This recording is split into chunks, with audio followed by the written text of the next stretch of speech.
Nos corresponde en el día de hoy escalar otro peldaño escatológico con la iglesia que caracteriza los tiempos de la Reforma. El mensaje que corresponde al día de hoy es el mensaje a la iglesia de Sardis. Y sin mucho preámbulo, vamos a abrir nuestras Biblias en el libro de Apocalipsis, en el capítulo 3, los versículos del 1 al 6. Dice la palabra de Dios: escribe al ángel de la iglesia en Sardis, el que tiene los 7 espíritus de Dios y las 7 estrellas, dice esto: yo conozco tus obras, que tienes nombre de que vive y estás muerto. Sé vigilante y afirma las otras cosas que están para morir, porque no he hallado tus obras perfectas delante de Dios. Acuérdate, pues, de lo que has recibido y oído, y guárdalo y arrepiéntete, pues si no velas, vendré sobre ti como ladrón, y no sabrás a qué hora vendré sobre ti. Pero tienes unas pocas personas en Sardis que no han manchado sus vestiduras, y andarán conmigo en vestiduras blancas, porque son dignas. El que venciere será vestido de vestiduras blancas, y no borraré su nombre del libro de la vida, y confesaré su nombre delante de mi Padre y delante de sus ángeles. El que tiene oído, oiga lo que el Espíritu dice a las iglesias. Y bien, hermanos, los largos siglos de tinieblas morales y espirituales del periodo de Tiatira, que fue del 538 a 1517, trajeron como consecuencia un gran movimiento de reforma, simbolizado por el periodo que corresponde a Sardis, de 1517 a 1798. Otros estudios dicen que a 1740. Pero no me quiero ni detener ni enredar en esa fecha, sino ir directamente al mensaje. Hombres como Martín Lutero, Cano, Calvino, Zwinglio y otros dirigieron la atención del pueblo a la palabra de Dios.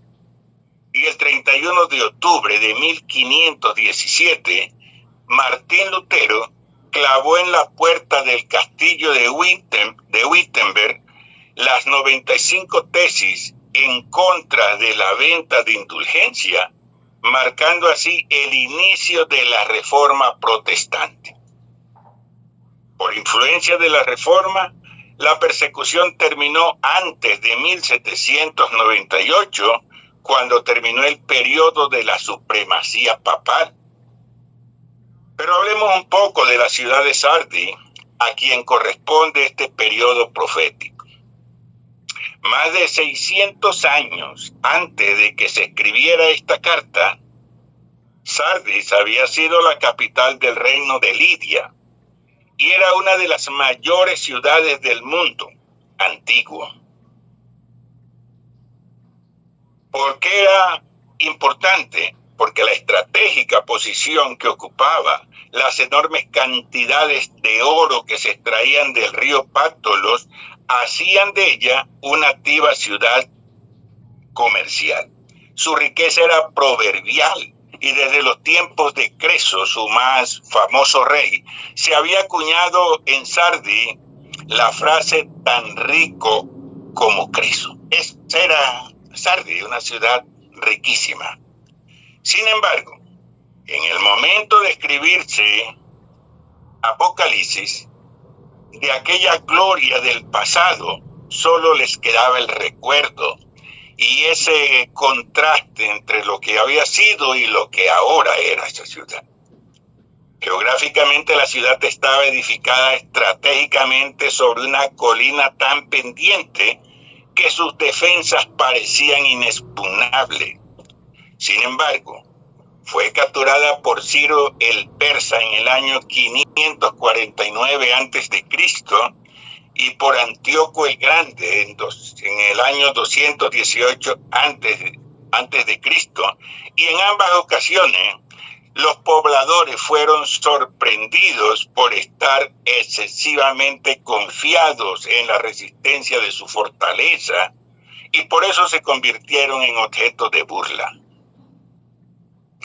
En Sardis, mis amados hermanos, le rendían culto a Artemisa, una diosa pagana asociada con la fertilidad y con la caza.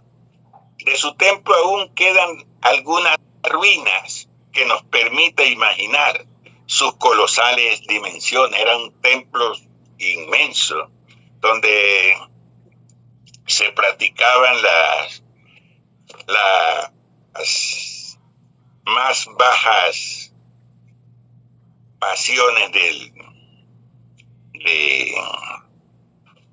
ese entonces, de la perdición. También había una importante comunidad judía, que a diferencia de lo que sucedía en Esmirna y en Filadelfia, no parecía molestar a los creyentes. Y en ese contexto histórico, hermano, es cuando llega la reprensión. Vamos a Apocalipsis 3, versículo 1.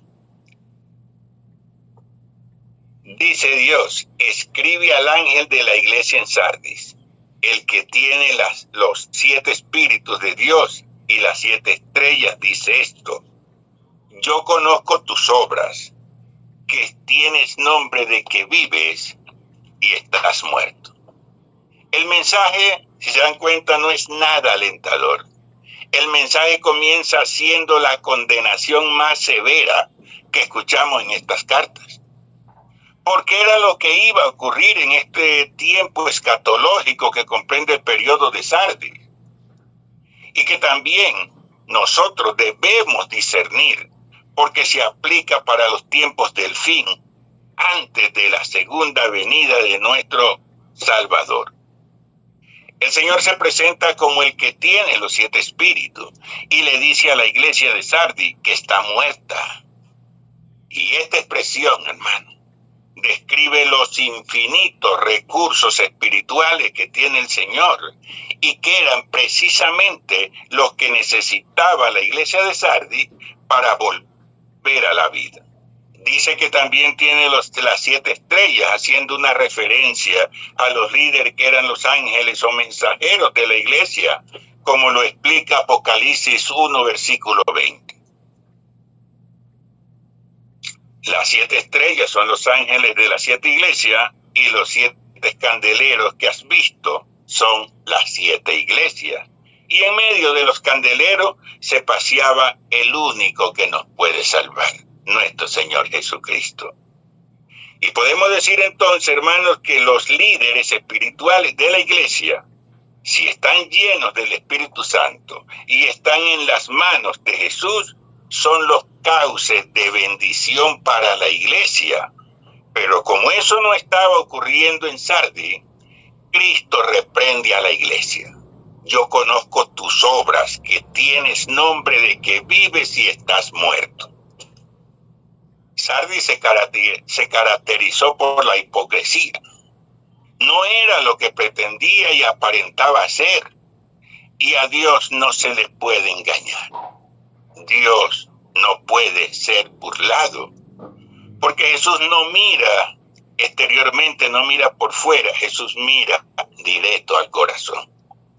La iglesia de las reformas, entre ellas Sardis, afirmaban haber descubierto lo que significa vivir por fe en Jesucristo, pero cayeron en un estado que se parecía en cierto sentido al de la organización de la cual se habían apartado. Su nombre protestante implicaba oposición a los abusos, a los errores y al formalismo de la iglesia romana. Y el nombre reforma daba a entender que ninguna de estas faltas se hallaba dentro del redil protestante. Sardis era una iglesia moribunda, una iglesia rodeada de una buena reputación social, pero eso al Señor no le importaba. Al fin y al cabo, la iglesia no existe para agradar a los hombres, sino para agradar a Dios. Y Sardis lo único que ostentaba era el nombre de Iglesia del Señor. Qué terrible, hermanos, para la iglesia creerse una iglesia viva, una iglesia que se llenaba en sus cultos, que tenían programas, varios programas, y que la concurrencia era bien nutrida, y que ahora le diga el Señor que está muerta. Que el mensaje que le llegue parece que estás vivo, pero estás muerto. Y eso no está lejos de nuestra realidad. Hoy las iglesias están llenas de cristianos nominales, y es triste decirlo, y es triste aceptarlo, hermano, pero cada vez es más fácil encontrarse en las iglesias con cristianos tibios, que llevan mucho tiempo en las iglesias, viviendo dentro de las iglesias la paz del mundo, y todavía se consideran que están en el camino del cielo. Y por eso dice Lucas en el capítulo 6, versículo 26, ¡ay de vosotros, cuando todos los hombres hablen bien de vosotros, porque así hacían sus padres con los falsos profetas! La iglesia en Sardis, a diferencia de Esmirna o Pérgamo, no había sufrido persecuciones. Eran un perfecto ejemplo de un cristianismo inofensivo. Porque entonces había de molestarse Satanás en perseguir a una iglesia muerta. Y aquí es necesario hacer un paneo general por las iglesias presentes, a ver si de pronto sufren de estos síntomas que son propios de una iglesia o de un creyente moribundo. En Sardis estaban satisfechos, descansando en los logros del pasado. Andaban más preocupados en las formas que en la realidad espiritual de la iglesia.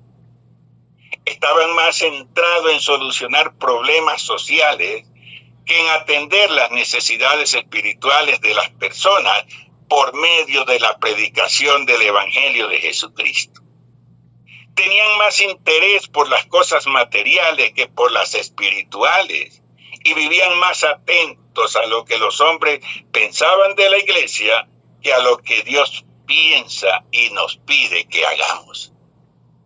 Hacían más énfasis en el nombre de la denominación que en la cabeza de la iglesia, que es Jesucristo.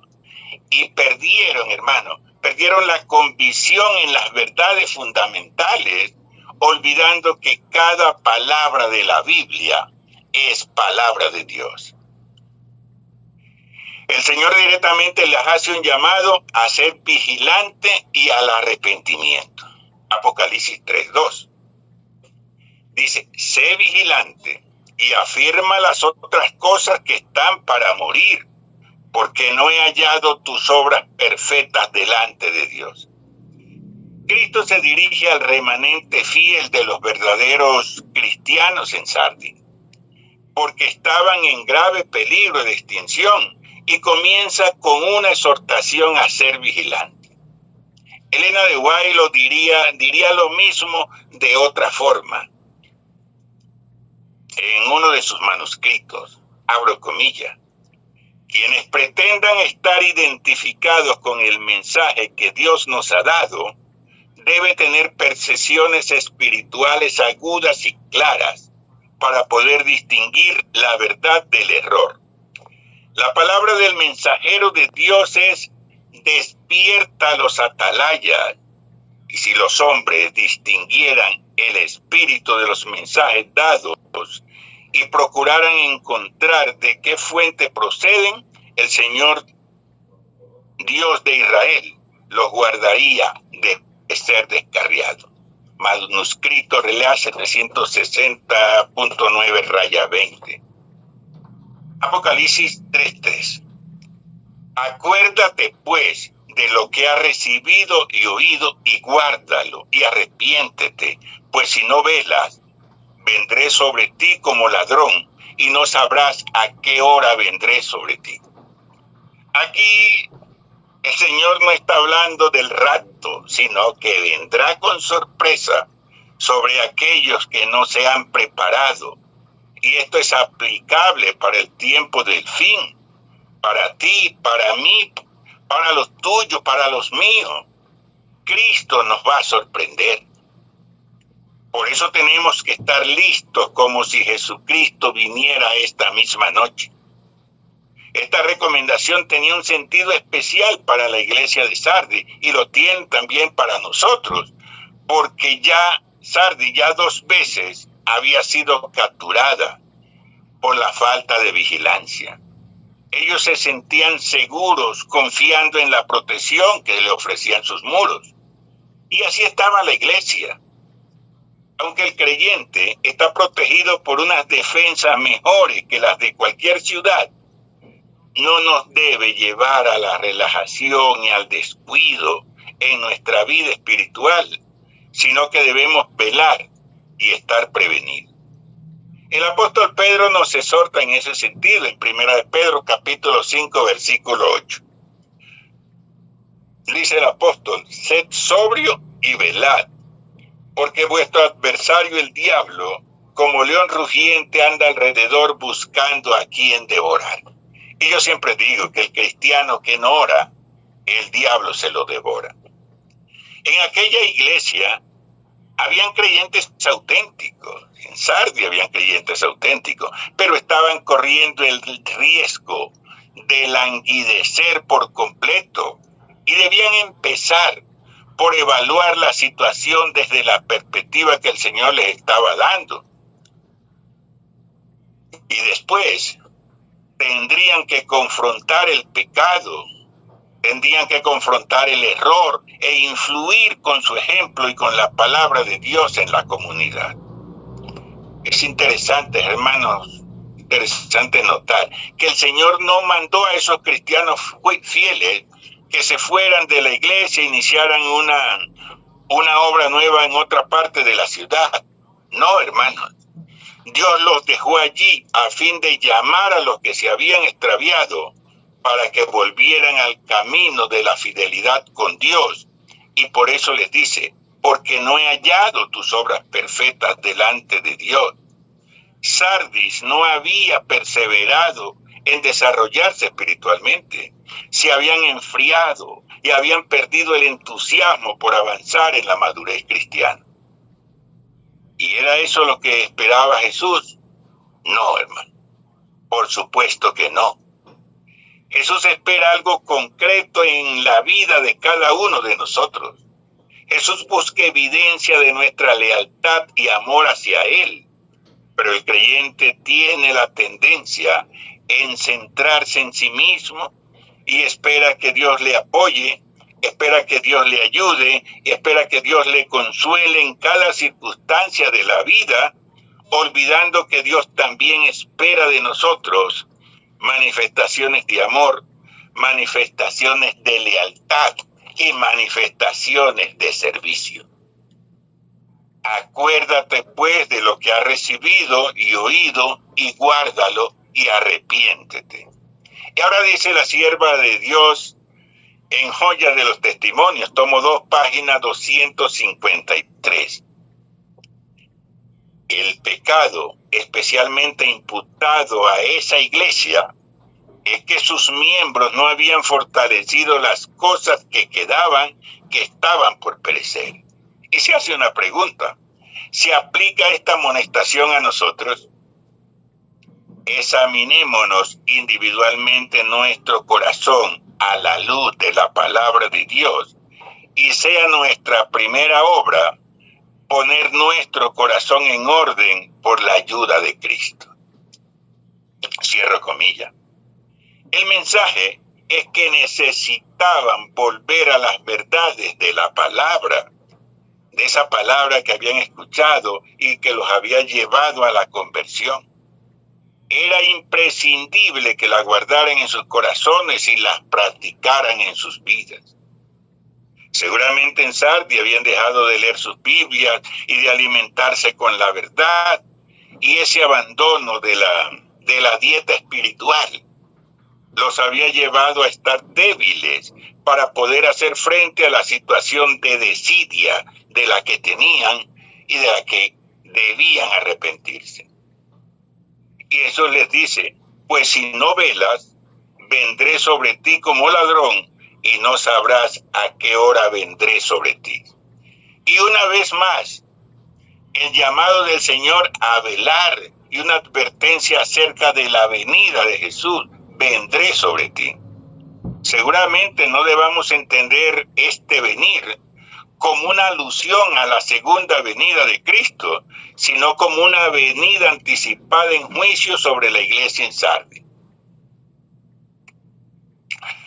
Y dice el apóstol Pablo en 1 Corintios capítulo 11 versículos 30 y 31.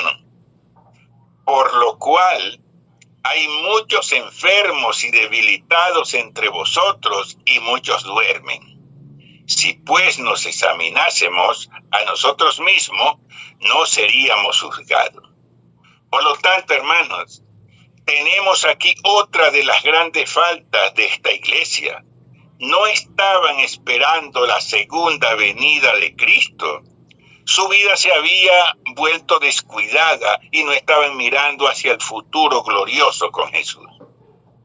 Y esto es muy peligroso en los días finales, porque como cristianos debemos saber que por un solo punto débil podemos caer víctimas de alguna astuta estrategia de Satanás. Pero como todos no estaban perdidos, Jesús hace una promesa a los vencedores. Apocalipsis 3, versículo 4. Dice la carta: pero tienes unas pocas personas en Sardis que no han manchado sus vestiduras y andarán conmigo en vestiduras blancas, porque son dignas. Manchado sus vestiduras, una de las figuras del lenguaje para indicar la contaminación moral en la cual había caído la mayor parte de la iglesia de Sardis. Los que permanecieron fieles son representados como dignos de llevar vestiduras blancas, en contraste con los que habían caído moralmente y habían contaminado sus vestiduras.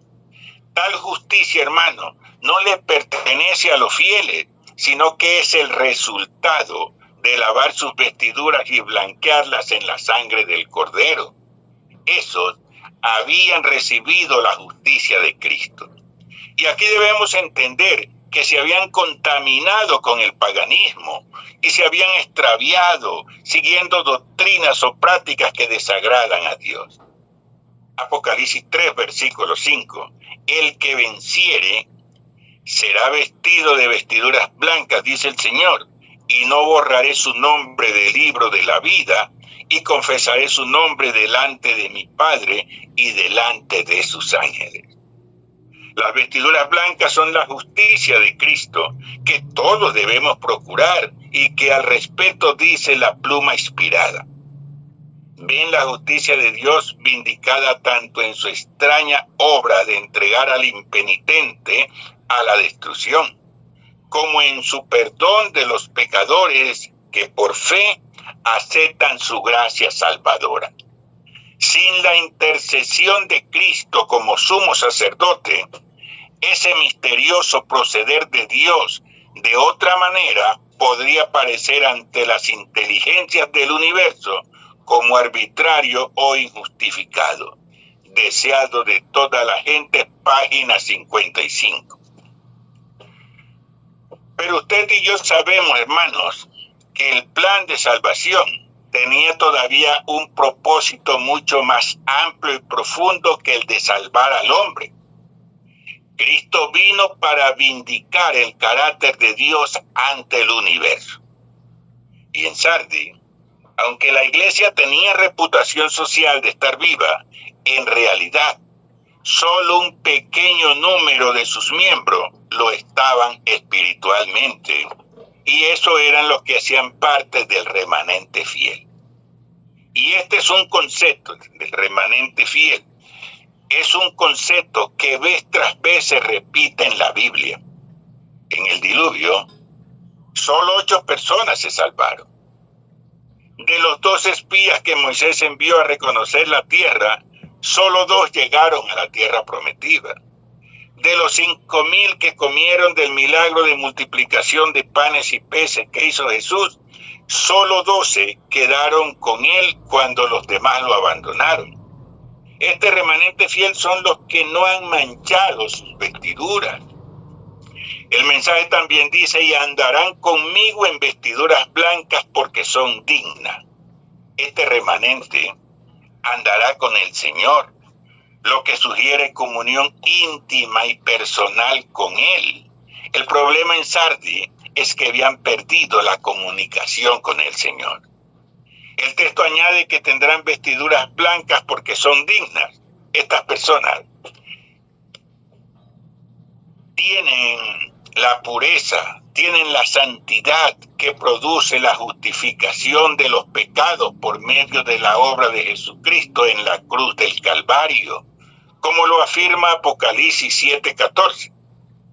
Yo les dije, Señor, tú lo sabes, y Él me dijo, estos son los que han salido de la gran tribulación y han lavado sus ropas y las han emblanquecido en la sangre del Cordero. ¡Qué bendición, hermano! ¿Quién de nosotros no quisiera pertenecer a ese remanente para andar con vestidura blanca? Porque de ninguna otra manera podemos alcanzar esta dignidad. Recordemos las grandes palabras del profeta Isaías en el capítulo 1, versículo 18, que dice, venid luego, dice Jehová, y estemos a cuenta. Si vuestros pecados fueren como la grana, como la nieve serán emblanquecidos. Si fueren rojos como el carmesí, vendrán a ser como blanca lana. Solo Jesús, hermano, puede limpiarnos. Solo Jesús nos puede limpiar. Y la pureza es necesaria para poder estar en la presencia de Dios, porque los invitados a la boda del Cordero van a estar vestidos de lino fino, limpio y resplandeciente. Así que como dice Apocalipsis 19, versículos 7 y 8, gocémonos y alegrémonos y démosle gloria, porque han llegado las bodas del Cordero y su esposa se ha preparado. Nosotros somos esa esposa y nos estamos preparando. Son las vestiduras obligadas para entrar a la fiesta de bodas del Hijo del Rey, en la que todos, por supuesto, queremos estar. Y a fin de estar bien preparados para ese momento, debemos empezar ahora a vestirnos de Cristo, como nos exhorta el apóstol Pablo en Efesios 4, versículos del 22 al 24, cuando dice, en cuanto a la pasada manera de vivir, despojaos del viejo hombre, que está viciado conforme a los deseos engañosos, y renovaos en el espíritu de vuestra mente, y vestíos del nuevo hombre, creado según Dios, en la justicia y santidad de la verdad. Y termino con esta poderosa advertencia que me encontré en una de las reflexiones públicas de la Pluma Inspirada. Abro comillas, quienes procuran mover los antiguos pilares no están afirmando las cosas, no recuerdan lo que han recibido y oído.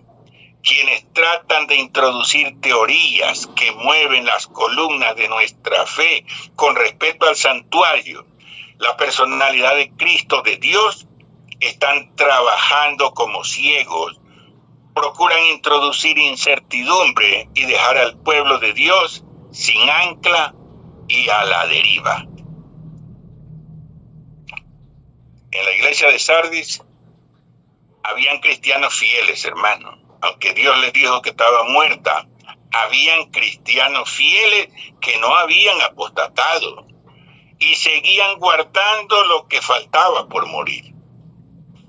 Y en la iglesia reciente hay un remanente que se mantiene firme en medio de las pruebas. Y yo te pregunto en esta mañana, ¿eres tú uno de ellos? ¿Eres tú de los que dicen, yo y mi casa serviremos a Jehová? Si tu respuesta es sí, sigue contemplando a Jesús, el único que puede salvarte. El que tiene oídos para oír, oiga lo que el Espíritu dice a la iglesia. Que Dios les bendiga.